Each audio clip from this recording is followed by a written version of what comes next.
exactly. But I'm going to ask now the industry sector. This is part of the customer base module. The customer base module has what industries are your markets, and you can have more than one. So if you're an IT company in customer relationship management, but your target audience is the financial industry, then in that field you're going to say that financial and maybe something else is my industry. So, and then status live, because the portal partners get to see the profiles have been taken offline. Because as I said, somebody has a bad day, they unsubscribe. You know, you put them, you don't delete them. We do check every single profile that comes in, because we have had a couple of occasions where somebody's child got into their profile and like swapped out the URL for like some unsavory site. So we check. Kids will be kids. That's innovation. Good boy. And everybody does know that the first server farms were adult industry, right? The adult. Most of my daughter graduated from the University of California in San Diego in what, 90 years?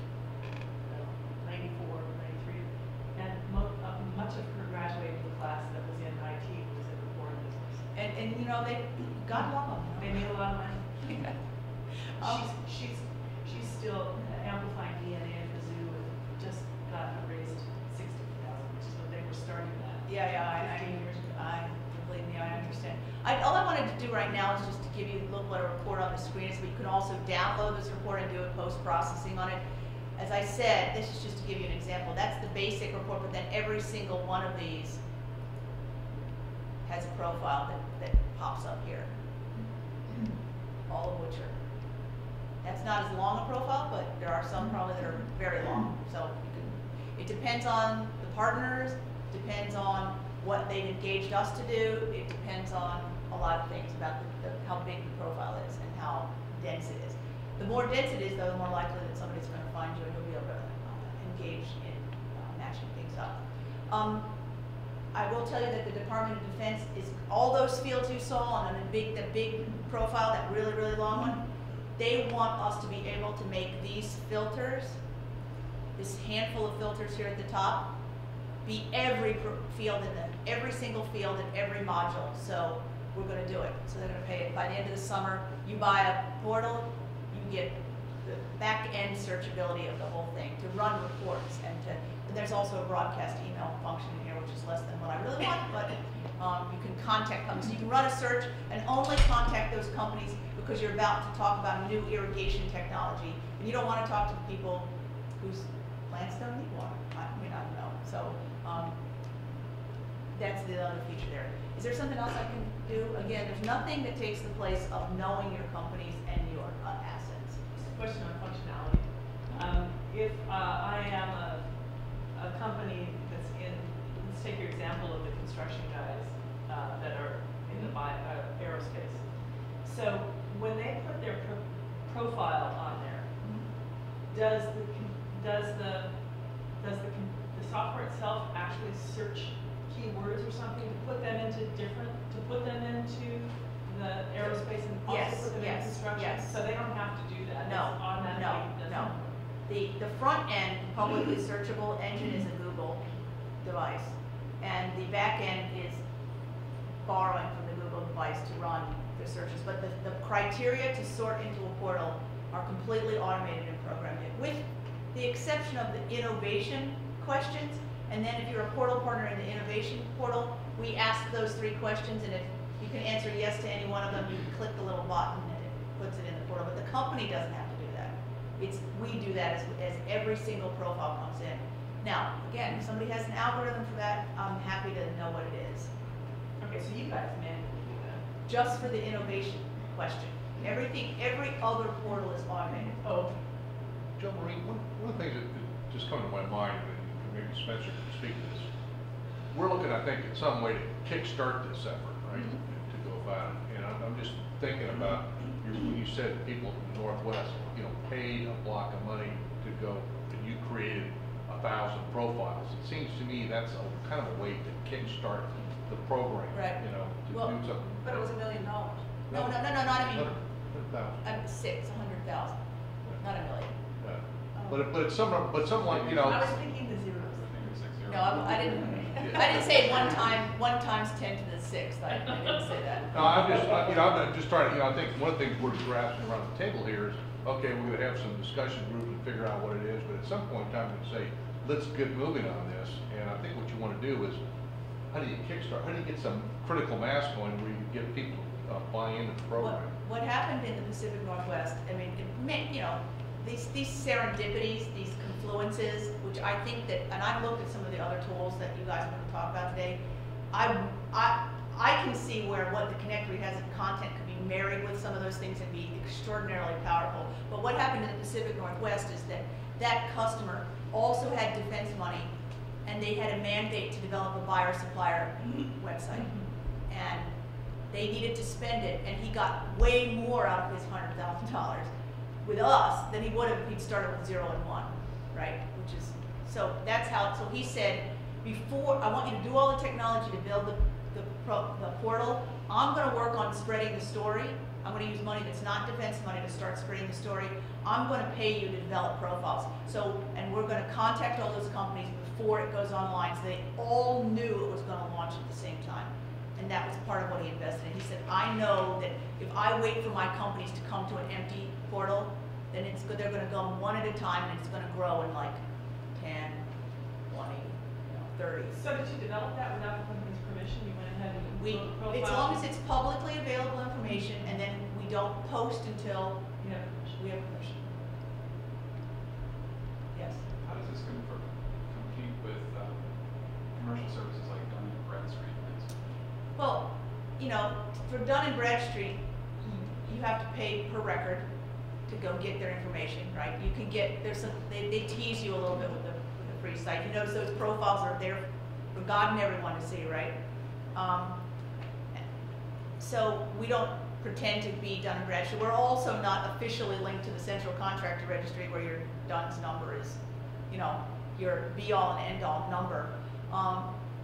We also don't, although we've been asked to do reviews about whether these are legitimate companies, whether they pay their vendors on time, any of that stuff for obvious reasons. We're a poor little nonprofit, we can't afford what that would mean.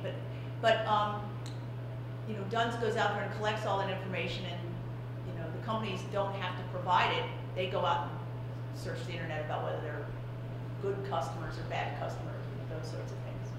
But we've used Dunn's databases before as starter databases, source databases, and we will, that's the other thing, oh shoot, before I forget. The Pacific Northwest people, they worked with all their partners in their region and their clusters, and they said, give us your source databases and we will call you the trusted partner that's giving this value-added profile to the company. So that, I'm sorry, but that's one of the things, that we got source data sets from which to work so we could develop the profiles and send out the disclaimers. So, I didn't answer the question? No, I think that's pretty good. And I might have missed it, but did you mention what the database is and what? It's a SQL database, and soon to be upgraded because Somebody's paying for it. yes. I'm sorry, has that been a litany here? No. Well, besides everything else we do with the Connector, we're a full-service economic development people. That means if the mayors in the 4 East County cities want to get together for a confab, then I've got to figure out a way to make that happen, independent of all this. And I spend a lot of time. By the way, when you and your cluster reach out of your region to go and somebody else benefits, you'll have to be explaining to Monterey, Santa Cruz, and San Benito why a company somewhere else flourished because of your innovation. Just say, I know you know how to do that. It's just that I'm constantly explaining why the Connector didn't stay in the little tiny eastern corner of San Diego County. No, I really, actually, I see, I don't, our region is Santa Cruz, San Benito, and Monterey counties, but I cannot see how this can help but ooze down to San Luis Obispo County because of Cal Poly, of course. You know, so it's going to eventually become part of the region in terms of the economics of ag. And I'm taking too much time, and I know No, these other you're not. people need to. The other thing to keep in mind is what you started talking about, the iHub initiative in the state, and now GoEd is taking interest in perhaps taking the connectory and linking all those different iHubs. There's 6 iHubs plus ours and 7, you know, and where that's going to go. And is GE going to fund this effort? And what do they want, which firstborn child they want in exchange. Yeah, so, should be interesting. That's my first question. Sorry, I couldn't. This is fascinating, Troy. We've seen the database companies and educational institutions. What about workforce investment boards, nonprofits? We have a links page that is database driven behind that when you're a portal partner, you can drive all the links, and one of them is workforce and training. I think that nobody comes to the connectory for the resource pages, and I think that anything you guys do, you need to really spend some time on that piece of it, because we don't have profiles of those entities. Doesn't mean we couldn't, but we haven't. And the links page, you can have a link in more than one category, but that's not why people are, early on, that's one of the reasons people came to the connectory, but not as it's continued to grow, because that's going to take the care and feeding of each community of interest, whatever the portal community of interest is. It could be a whole lot better than it is. It's just nobody's asked us to do that, i.e. nobody's paid us to improve the links page. So in other words, if you wanted to drop the connectory search interface and you wanted the back end of the portal, but you didn't want to have the front end look like the connectory, then you could spend more time on your resource pages. I might even recommend that. In other words, if you're given, when you're a portal partner, the ability to run your links, but you can't do anything sexy with them. I mean, it's just a link and a description and things like that. So, which I guess we would call old technology, but that's because nobody's asked for anything else. Everybody wants the content and the ability to manipulate the content. I am going to be adding in the next, we are going to be adding, as every profile comes up, the email in the profile is suppressed. We have to have one because we've got to run those automated email reminders, to be able to reach the company if something happened to their profile or we can't find them anymore. The default is suppressed. They can choose, a company can choose when it reviews its profile to show their email. But we want to be able to share. We believe that introducing something like a share this, email this, without actually revealing is really going to make a difference to the site. And that's not going to cost us that much money, so we're going to do that. But because we've got to have a way for companies to share the information with each other other than cutting the profile link and emailing it. I wanted to ask that about the flexibility of the permission structure, because in any of this kind of social network structure, with some people it's an advantage for a company to expose its information, and with other people they don't, because they know they're just going to be targeted by salespeople they actually don't want to hear from. Right. And so perhaps if you could say a little bit more about. Well, I always tell people that if you don't want salespeople, if you're in business and you don't want exposure, then you're not supposed to be in business. And if you can't say no to sales creatures, then you get a receptionist with an English accent. Who can say no with way more authority than you can. But still, networks operate at different levels of Right, permission exactly. or access, and Exactly. the value of a network actually increases the more exclusive it is in many cases. So there are lots of situations where people at an executive level don't want to be reached, or people who are forming an informal network, exploring some innovative area where they Right. don't want the wider world to know about. And so, Facebook is a really good example. People choose what's my profile visible to the world, and some people are very free with that. Some people are extremely restricted, and some people you can't even find them on Facebook because they're using a different name because they're a celebrity or something.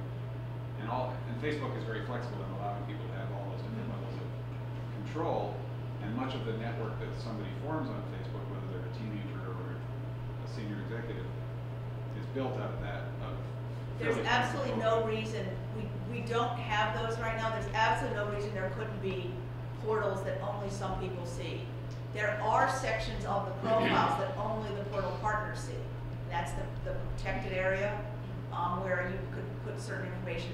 We, who build profiles for people, only use what's available on the public site. So in other words, when we're building it, if they don't want to add anything, they don't have to. And there's absolutely no reason that we couldn't have a portal ID that only the people who wanted to share among that community could see. But we don't have that right now, though.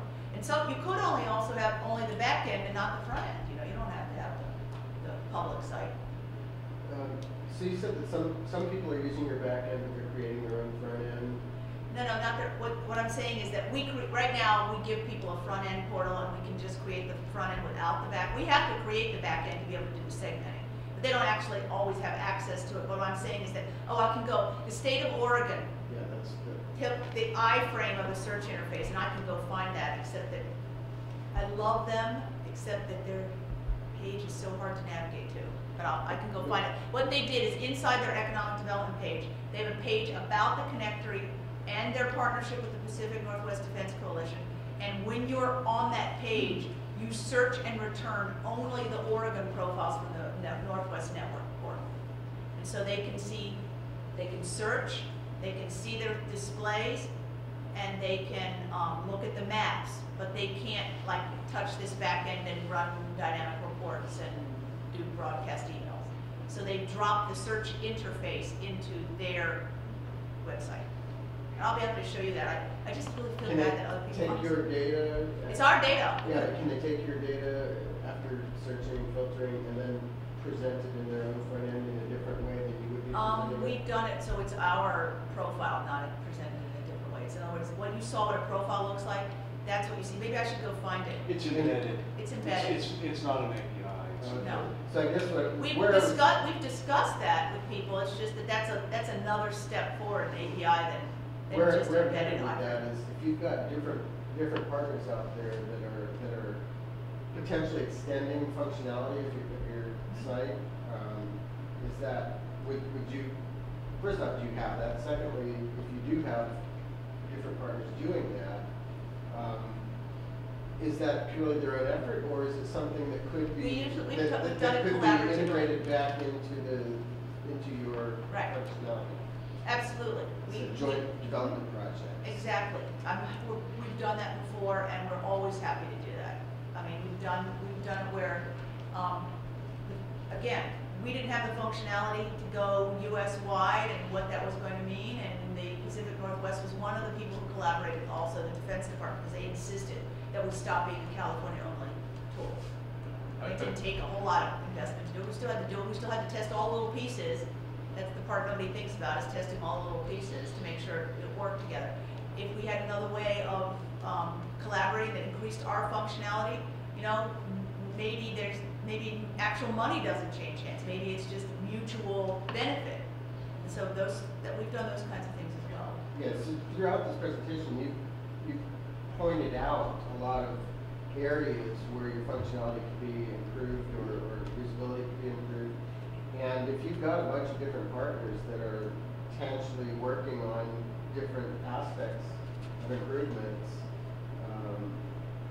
I'm just wondering if you create the way that those improvements can make it back into the connectory so that it can be an open source development effort. I don't know about open source, but yeah, I mean, as long as I can keep the doors open, that's the thing I'm, of course, concerned about. Now, if all of us come together and tell if the state, if GE really means something about this, then maybe we can do it that way. Maybe that's the way to bring all these functionalities and improve them.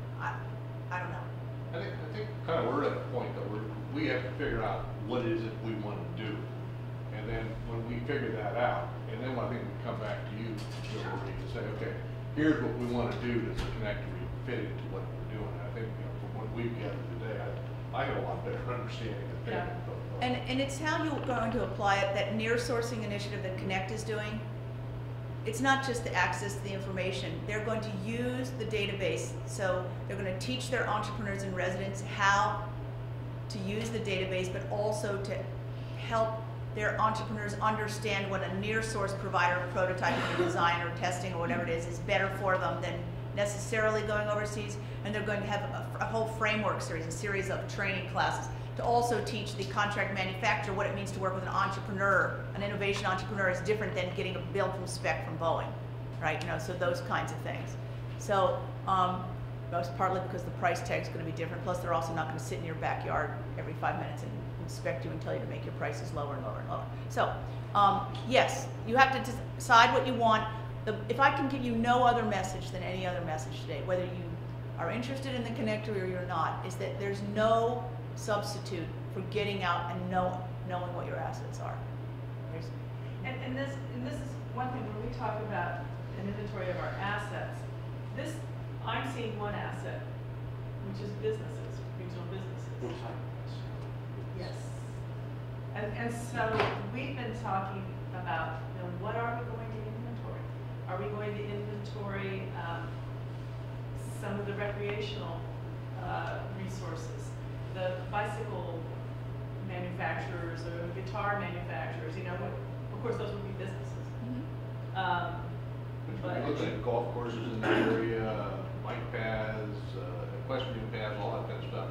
And I hope at the end, being able to say, okay, we have something that really supports the region from a lot of different aspects. What Cindy was asking about, workforce, you know, development, all that kind of stuff, is something that it really needs to be an integrated part of anything we do, because we, you know, I think as a region, we need to do is say, let's look at the workforce and make sure we find jobs and train people for the jobs that are available. Well, and I think that when you're looking at innovation, one of the things that you're looking at is things that aren't businesses yet. And so when Sam was, you know, this was I don't know if you got this email, but Sam Farr was saying, well, wouldn't it be great if we could look at where the equestrian paths are that hook up with canoeing, that hooks up with something else in ecotourism, so that somebody who doesn't have a business yet could look at those dots, hook them up and say, oh, I can start an ecotourism business. Yeah, I think that's a great point. Because a lot of people don't have that perspective. They don't realize the fact that there are mountain bike trails in corridor, and along the corridor in the Salinas Valley, and hiking paths and things on mountains and all that stuff that you could have a business just taking people on outdoors and tours and that sort of thing. There's a birding festival in Pottsville, and Yeah. Slough is a really birding area, and so is Big Sur, you know, all that stuff connects, and people build businesses on top of all. Yeah. And this is not a quality of life resource, but I can tell you that the San Diego Association of Governments, which is our council of governments, has a quality of life task force, and they use the connectory as a way of understanding the kinds of companies that may be affected by certain regional quality of life decision making. So I think for us, this is more than quality of life. It's actually part of the industrial. Oh, yeah, absolutely. Like I mean, the marine sanctuary is another example because it supports. I agree. Whale watching tours and the aquarium and all that sort of stuff. And I agree that in San Diego, for sure, and it probably happens here too, that the group at Connect, which we really thought of as like the highest of the high tech, they now have an action sports entrepreneurs network. And Bill Walton is at the head of it because you can just like stand him up in front of anybody and let him start talking. But it's because a lot of elite performance athletes, you know, endurance athletes are in San Diego, and they make new bikes and they make new running gear, and they figure out how you're not going to fall on your face when you do the transition from the bike to the run in a triathlon. And yeah, you know, and they need different kinds of help than your basic, you know, biotech person looking for a new piece of genius place. And this is really about the connectors. Based on this whole process that you've been through, who would you recommend as region building experts that we should be? You know, I think that you've probably got some good opinions about who can support the effort that we're trying to get. Talk about individuals or businesses? Individuals. And I'm wondering what names should we be going and talking to or listening to?